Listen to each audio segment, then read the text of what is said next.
This is WWE superstar Drew McIntyre, and you're listening to the WWE Podcast.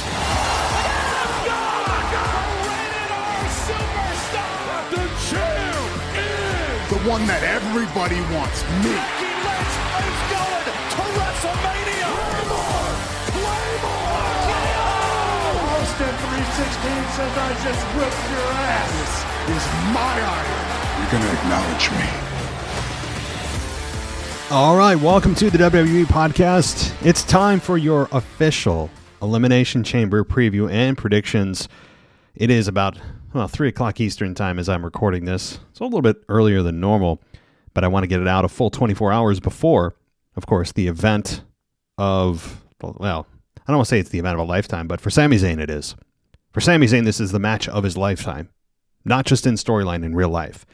And we'll be getting to that match towards the end of the show and leave you hanging as any good podcaster would, right? You got to, well, wait a minute, unless you just skip to the end, in which I just completely buried the lead. Maybe I should rethink this career. All right. Well, thank you everybody for joining me. I would like to give a shout out because we do have some new patrons that have joined us.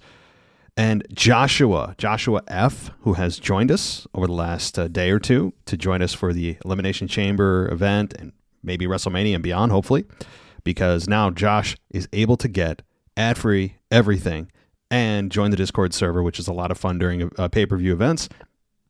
And I hope that if you're listening, you consider joining us over on Patreon for $1 a month, or Apple Podcasts. You can go 1 week for free. There's a 7-day free trial before any commitment. So check out both of those options if you're a big Apple Podcast fan, and the majority of our listeners do come from Apple Podcasts. We do have an ad-free option for you and a discount of 2 months for $0 if you go the yearly route. So, all right, guys, chamber time. Let's stop all the plugs and get to it. Let's start with, there's not a lot of matches on this card. There's really not. Now, I will say, since it's about 3 o'clock Eastern time on a Friday, I have not seen, obviously, anything that's happened on SmackDown. And I'm not going to go back and amend anything, okay, for any of my predictions because I don't have a crystal ball. Okay, so that means everything to me is locked in place. Nothing's changed. And I don't imagine anything really would change on SmackDown. But if anything does, and you're like, hey, what are you talking about? That match or this match didn't happen or that match was added. Okay, you got to remember I'm frozen in time here, a few hours before SmackDown airs. So, let's get to it. Edge and Beth Phoenix versus Finn Balor and Rhea Ripley. I really hope this is the last time we see any of these individuals in the ring together. Not because it isn't a good storyline, it's just been strung out way too. It's been like a year. I mean, and honestly, I'm a little bit disappointed that it's not Beth Phoenix versus Rhea one-on-one. And I'm sure we're going to get, from what I hear, Edge versus Finn Balor, Hell in a Cell at WrestleMania. That's the rumor anyway. So it looks like Edge could extend this 1 more month or 2 more months. I don't understand it. But, I mean, I really hope this is the conclusion. I expect this to be a very good match. I expect the typical nauseating men not able to defend themselves against the women, but the women having free reign to do whatever. Because that's just rules, apparently, even though it's a mixed tag match. And if the man were to ever retaliate or, do anything to the woman, then, the match would be over. It'd be a disqualification. But hey, I guess it's a complete double standard here that we're all supposed just to accept. So we'll see a ton. We're going to see a ton of Rhea Ripley beating on Edge, Beth Phoenix attacking Finn Balor, and neither man is going to retaliate. It's just not going to happen. Now, I say that, and the only instance I could see of that happening is Finn Balor maybe trying to do something to Beth in a dastardly way that Edge has to come to Edge has to come to his wife's aid. But I can also see the other way around because they've kind of done this female empowerment thing, which I don't like any politics at all. I don't care what side of the aisle you fall on, but I don't know. Sometimes I feel like they put sprinkle in a little bit of that stuff, and I don't like, no matter where you fall, right or left. It's just I don't like it. But there'll be some of that where, Edge has to rely somehow on his wife to save him, which is, just whatever. All right, some of you already hate me, but let's continue on as far as who's going to win and that kind of thing. This one to me, it's not that difficult. I think Rhea Ripley gets the victory on Beth Phoenix. It's just, Rhea has to get hot here. The WrestleMania pay-per-view event is coming up in just 6 weeks. That means they need to get Rhea hot because she's going to be facing Charlotte Flair for the SmackDown Women's Championship. And you want her as hot as possible, looking as dominant as possible. And they've done a great job of that over the last 6 months. But I think even more so here, getting the victory over Beth Phoenix. I could even see Rhea Ripley somehow in this world of wrestling getting a victory over Edge. I could see Finn hitting Edge with a coup de grace, and then Rhea Ripley hitting Edge with, God, even saying this hurts my soul, Rhea Ripley hitting Edge with Riptide, and Rhea Ripley getting the victory, even though both the men and the women are supposed to tag out and allow the sexes to compete with one another instead of, it's not, intergender is different than mixed tag. I think there's going to be a lot of crossover here. So I could even see Rhea Ripley getting the victory over Edge, even though it's not allowed. They'll somehow allow it. But Rhea Ripley gets the victory. She comes out strong. She should come out strong. And I expect this to be a good match. I do. I think it's going to be fun. The storyline is there, even though it is kind of run its course. It's somehow still there. And I'm looking forward to this mildly. Like on a 1 to 10, I'm looking forward to it as like a 4. Just because I've seen it 4 million times and the formula is the same. Now you've also got the wild cards of Dominic and Damian Priest floating out there, even though Damian Priest is in his own right. I could see Dominic getting involved and then Ray maybe coming out to help out. And that's maybe where Ray and Dom have their little interaction here. I could see this happening, right?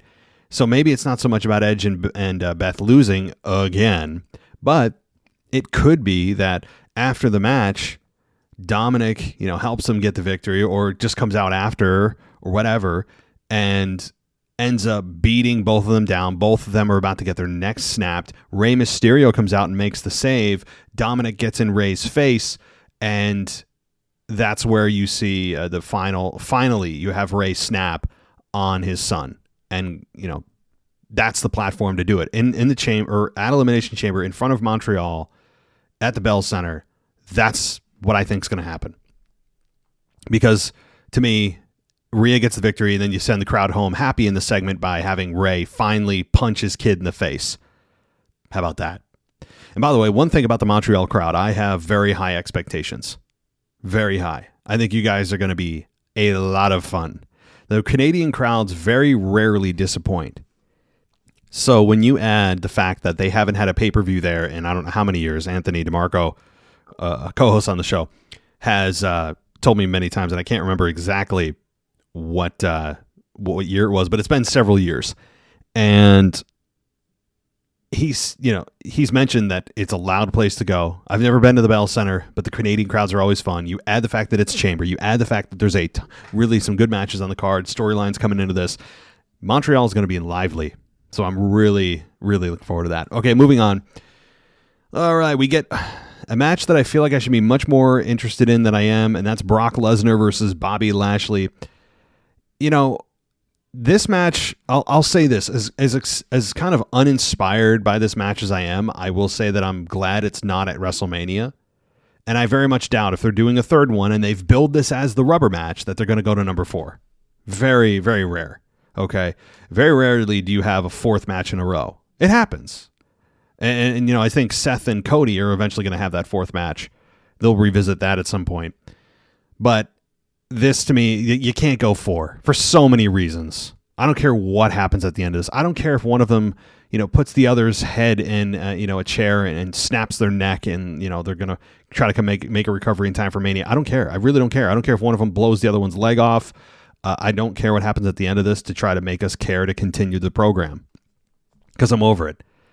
And the reason I say I'm disappointed is because for years, how many years and years and years that we have said it's such a shame Bobby and Brock never had a match. And then we finally get the program, and there's no story at all, and WWE relies completely on name value to get through it. To be fair, neither are really good promos. Brock and Bobby are not really known for their great promos, so there is that. So that doesn't help, but the fact that there's barely no story at all, and just things happen at random, and then it's back and forth, and you hit me, and I beat you, but then you beat me, and I beat you after the match. It's just like, I don't care that much. But I say that, and then I'll get into the match, only because it's Brock and Bobby, and hopefully this is the last time. What's interesting to me is what happens after the match, though, not in continuing this program, but maybe hints as to who or what is going to happen towards WrestleMania. For both men, hopefully, who are on separate paths. Could I see the Hurt Business getting involved in this and costing Lesnar the match? Yeah, I could. I think Lesnar wins. The reason I think Lesnar wins is Bobby's gotten the one-up on Lashley, or Bobby's got the one-up on Lesnar the last couple of times, okay, in a match, and then after the match, even though Brock won. So that means that Brock Lesnar's due, and at WrestleMania, you want Brock as strong as possible going into Mania for whoever his opponent could be. Now, my hope is, I'm not saying this is going to happen, but my hope is that Brock Lesnar's opponent at WrestleMania is Stone Cold Steve Austin. Now, before you laugh, there's a lot of evidence for this. Stone Cold has even said on his own podcast that if he was to have one more match, that he would like to face Brock Lesnar. He said it himself. He had a match last year, a match that we thought never would ever happen after 19 years. You fast forward in here, right? You fast forward 20 years, and boom, we have Brock Lesnar and Stone Cold Steve Austin. There's also the story going back to the walkout in 2002 when he was supposed to face Brock. They had a bit of a brawl in 2004 before Brock left after the disaster of a match with Goldberg when Stone Cold was the referee at WrestleMania 20. There's some history here. And I think that it would be just a knockout, brawling match that would be a lot of fun. So that's what I'm hopeful for. Because if they don't go to Stone Cold, I really have no idea who Brock Lesnar is going to face. Omos? Maybe. I mean, I guess that's probably where they'd go, is Brock Lesnar versus Omos. Or Omos. So that's probably where they go. As far as Lashley goes, I don't know. I mean, I would imagine the Hurt Business probably is going to get back into this, turning the whole group heel. Bobby is pretty much playing the heel in this quasi-program. So that's what I think. It's going to be a match, probably 12, 13 minutes at the most, and Brock Lesnar comes out on top. Do I think Stone Cold's going to come out at the end? No. I don't. This is not the time for it, I don't think. Because I think it'd take a lot of the steam out of the building with Sammy on the way. We'll get to that in a minute. Okay. The first of the Elimination Chamber match is the United States Championship. Austin Theory, Seth Rollins, Johnny Gargano, Bronson Reed, Montez Ford, and Damian Priest. Man, oh man, let me just say something to you guys. And I know some of you out there do bet on wrestling. There's many websites you can go to actually spend your money to bet on who's going to win, how many minutes, like all these things. You can get into the weeds. Let me just give you some advice here. Stay the hell away from this match. Don't go anywhere near it. Leave it alone. Save yourself some money. This match is impossible to predict because there are 1, 2, 3, 4. I would argue 4, and that's at a minimum, out of the 6 of these competitors are probable to win. Austin Theory, retaining, makes sense. Seth Rollins, going in, capturing the U.S. belt. He's the biggest name in the entire match. Absolutely plausible. I would also say Montez Ford, who, if they want to start a singles run, even if he doesn't have a feud with Angelo Dawkins, on his way out of being a tag team, which you don't have to. Like, you don't need to see Montez Ford versus Angelo Dawkins. Sometimes there's not a real need to see tag teams feud when they split. Sometimes they can just kind of quietly and peacefully split, knowing it's time to just kind of move on. And if that happens and Montez Ford gets the U.S. title here, I think that would be really fun because I am a massive supporter of Montez Ford as a single star. I think he's being dragged down in a tag team right now. But do I think there's any life left in the Street Profits? Some. Yeah. But if they're going to keep them together, I would argue that it should be completely terminated after WrestleMania. Like if you want to get through WrestleMania with them as a tag team, to have them have a match with somebody or for the titles or whatever, and in some kind of multi-person match, fine. But I mean, to me, it's kind of run its course. Montez might be ready to break out. So there is that. So Montez Ford as a claim. Damian Priest also. The reason? He's in a group that's extremely relevant in the Judgment Day. Damian Priest as U.S. champion would bring gold to a heel group, and having gold in a heel group is always a great heat getter. So there's that, and he's a good competitor as well.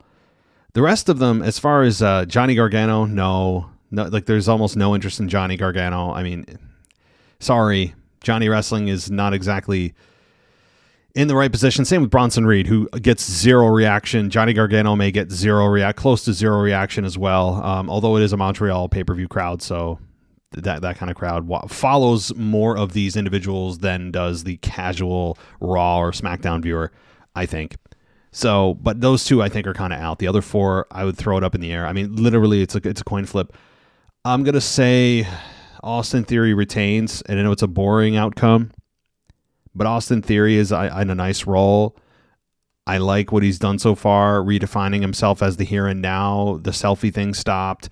You know, he's just kind of felt like he's forced himself to mature as a character, and I'm believing it. I'm into it. And he's a great wrestler, so I shouldn't throw that term around. He's shown that he has the potential to be a great wrestler, and I think there is definitely life left on the tires of seeing Austin Theory as U.S. champion. You know, maybe you have him lose it at WrestleMania, maybe, or even keep it through WrestleMania. I mean, you could make an argument for the IC belt as well to stay on Gunther moving past Mania. I would actually have Gunther keep it for another year. I mean, go on a Roman Reigns kind of tear. But Austin Theory, to me, probably makes the most sense to keep it. As typical WrestleMania title matches go, you have a heel going into the event, so baby faces are in chase mode. That's a tried and true formula. It's not a rule of thumb where everybody, and that's always the way it is, but it trends that way towards WrestleMania. So, Austin Theory, I think, gets the victory. All right. The other Elimination Chamber match is the women's championship, not women's championship. The winner of this match faces Bianca Belair for the Raw Women's Championship at WrestleMania. So while it's not a title on the line, there's a title opportunity in the main event for the women on the line. So high stakes. Asuka versus Raquel Rodriguez versus Liv Morgan versus Nikki Cross, Natalya, and Carmella. All right. This one to me is a little more clear than the men's U.S. title chamber match. I expect this to be a very good match. I really do. I think that all these women are going to kill themselves in here. Nikki Cross, while she's had zero character development, has the chance to at least speak in her actions here and get the crowd on her side or get the crowd to boo her, whatever her mission is. I don't even know if she's a heel or baby anymore. Natalya's kind of been reinvented a little bit with her new haircut and her, outfits and things. Natalya, I think, has a chance to stand out here, but of course those two have no chance. Carmella also, I think, is on the losing end. Liv Morgan is probably on the losing end. So for me, it's really one of two women, Asuka or Raquel Rodriguez. And I don't think it's Raquel's year yet. That leaves Asuka. Again, I'm going with boring picks. I'm sorry, but Asuka versus Bianca Belair seems to be like a lot of fun. And it seems like Asuka last week is being primed for this position, given that she took out everyone in the 6-woman tag team match, I think, last week on Raw. Looked dominant. She's got some new gear, new haircut, new attitude, and many perceive last week with what she did in the tag team match to be a heel turn to face Bianca Belair, and it could be. It could be a heel turn. We'll have to see how she acts in this match, but I think Asuka gets the victory. And I mean, I don't know the order in which these women are being eliminated, but that'd be impossible to call. But Asuka, I think, gets the victory. It probably will come down to Asuka and Raquel Rodriguez.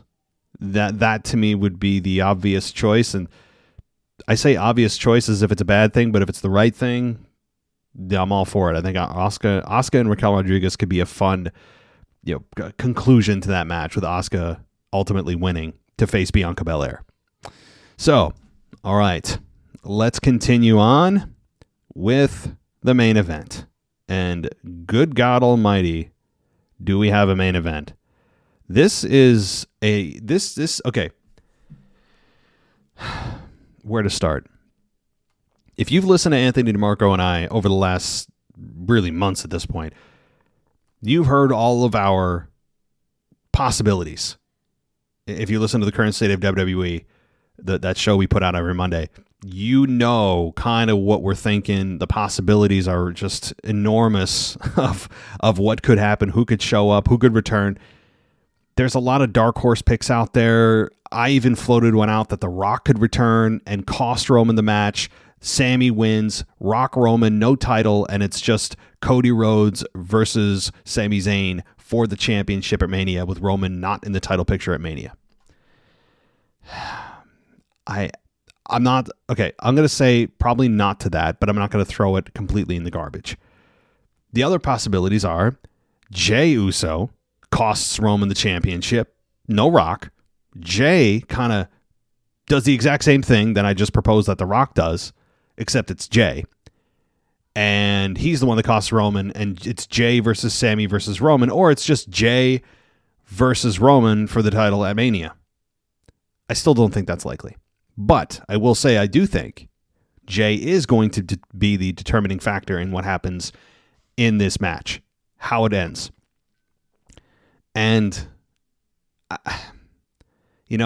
I've really been struggling with what's going to happen here.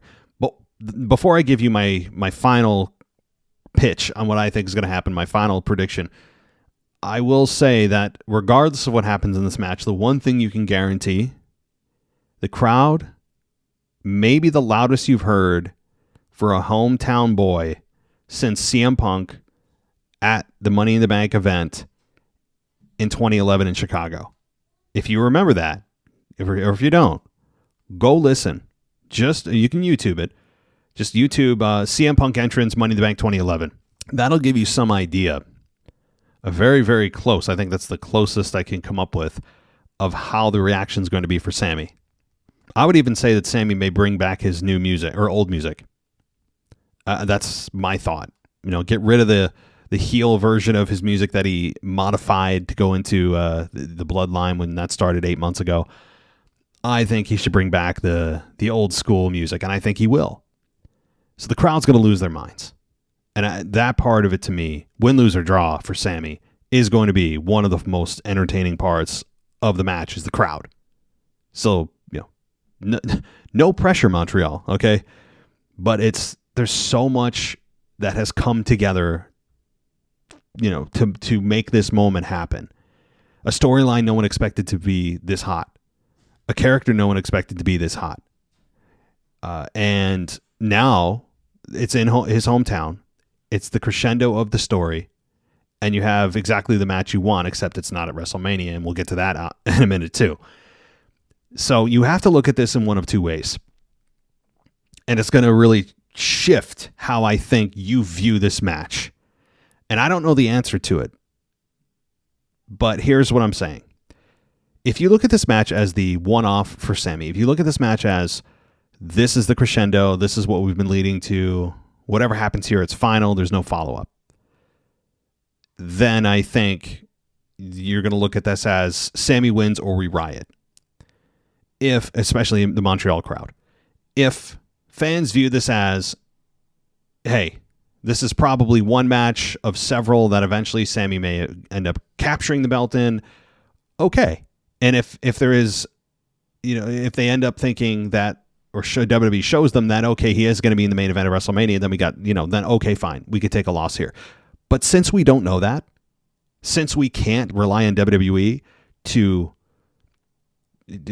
follow through on Sammy having a kind of a multi-match program for the title with Roman, and they just switch like that, like hard to Cody, and Sammy gets left behind with, the Usos and Kevin Owens and the tag team championships, which is nothing to sneeze at. But when you're talking about the top belt and the top pay-per-view and the top spot of the pay-per-view, it's a dream. It doesn't get any bigger.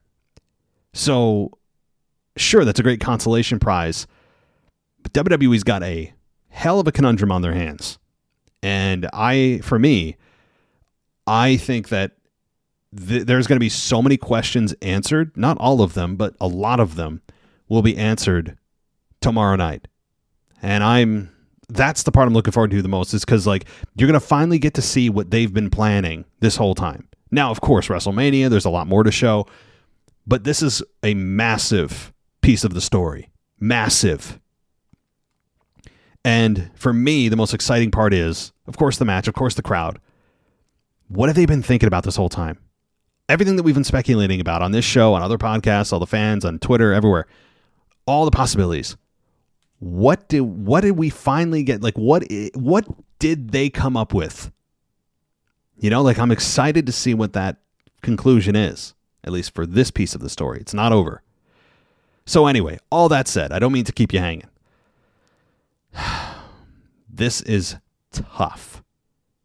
This is difficult. I'm even struggling verbalizing my prediction, because not that my prediction changes anybody else's prediction or changes the actual outcome, but I'm struggling with defining what that could be. And I'm going to say, I'm going to stick by my guns.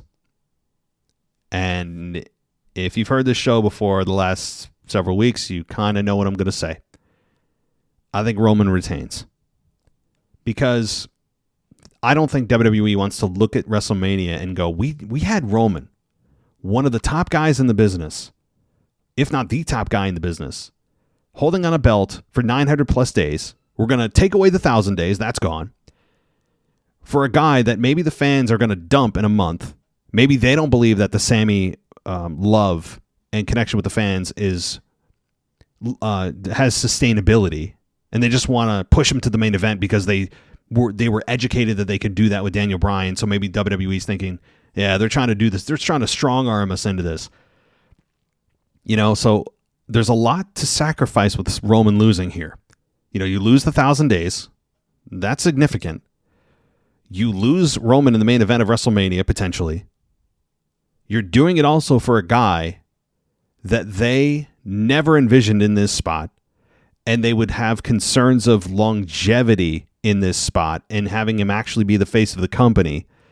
There's a lot of concerns there.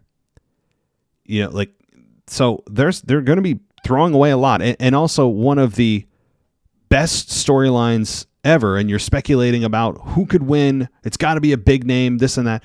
And it ends up being Sami Zayn. You know, so I am not against Sami winning. You know what? I hope he wins. Here's what I'm rooting for. I want Sami to win. I think it's an amazing story to have. I think it's a great story to have. And I think it is one that will make, if the crowd sees Sami win, you'll hear a pop that you've never heard before and may not hear again. That's how loud it'll be. But ultimately, you have to look at it this way too. Sure, being in your hometown, facing somebody for a championship in the main event of a pay-per-view is a massive deal, and especially the one before Mania. You know, that is a massive accomplishment. And it presents itself to be, you know, as loud and deafening as it could possibly be. You're setting all the ingredients in place. But also, here's the flip side of the coin that you could argue.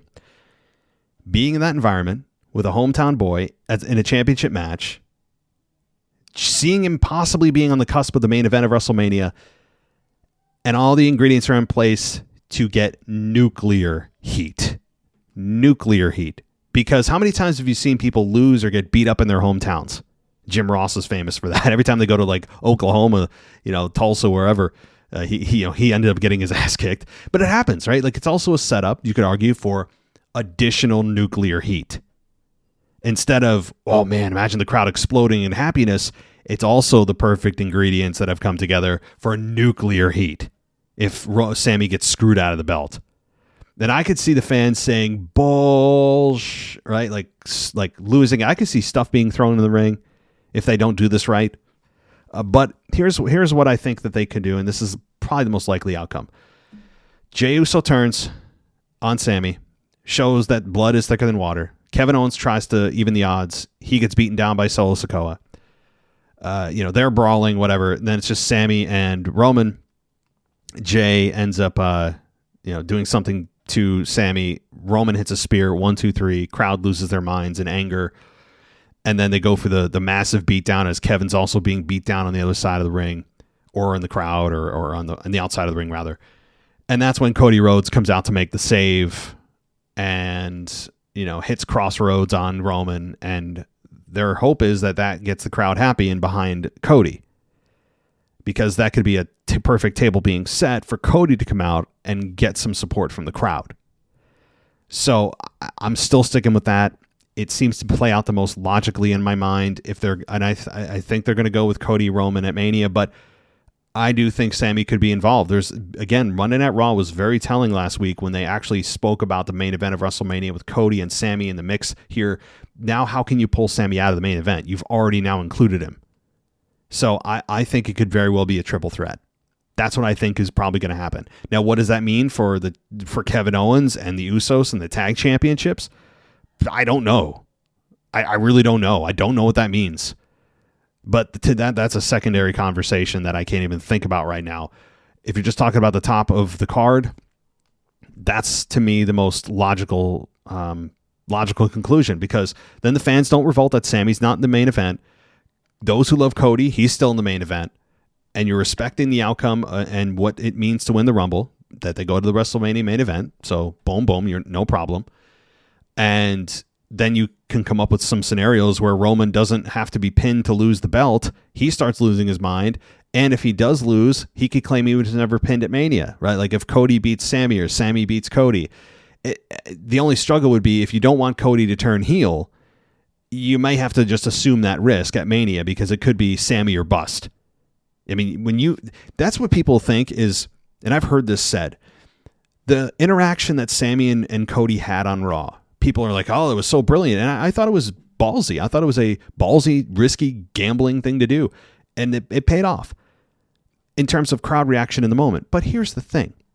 I think the crowd only supported this because Cody was the cheerleader. He was the Mr. Pep Talk to Sammy. He was supporting Sammy. They were on the same page.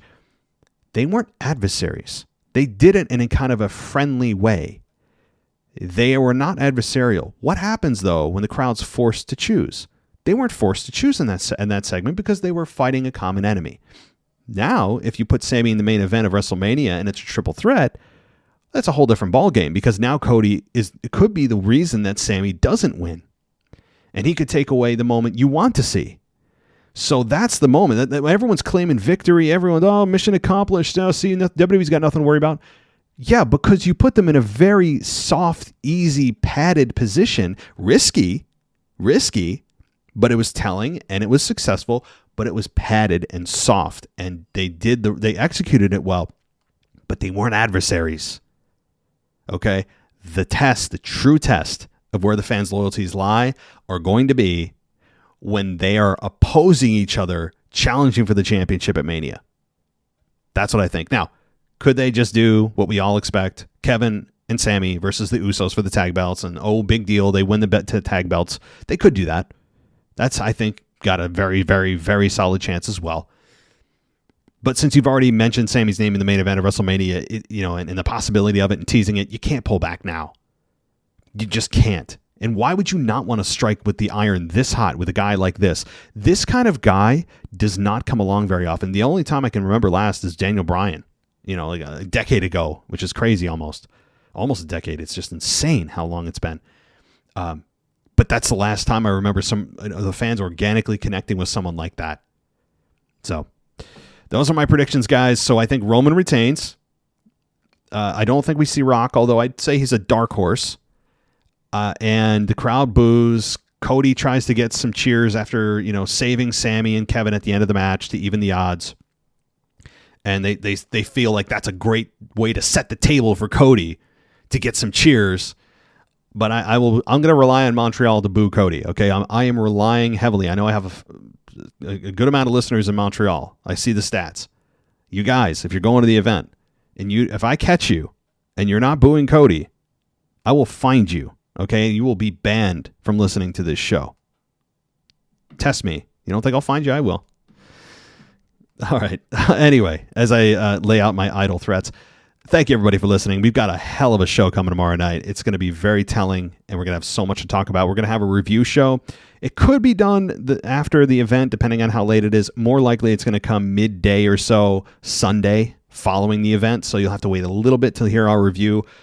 Depending on what happens, again, there could be some massive things that happen, and I just can't contain myself. I may do something before then, but most likely just go with the low bar here of it's going to be released probably midday, early afternoon on Sunday afternoon following the event. So thank you, everybody, for listening. Hope you're ready for Chamber, and I'll talk to you next time. Thanks for listening to the WWE Podcast. Don't forget to subscribe on your favorite podcast app so you don't miss a show, or head to WWEpodcast.com. And for all of these shows ad-free, head over to patreon.com/WWE Podcast. Until then, we'll see you next time.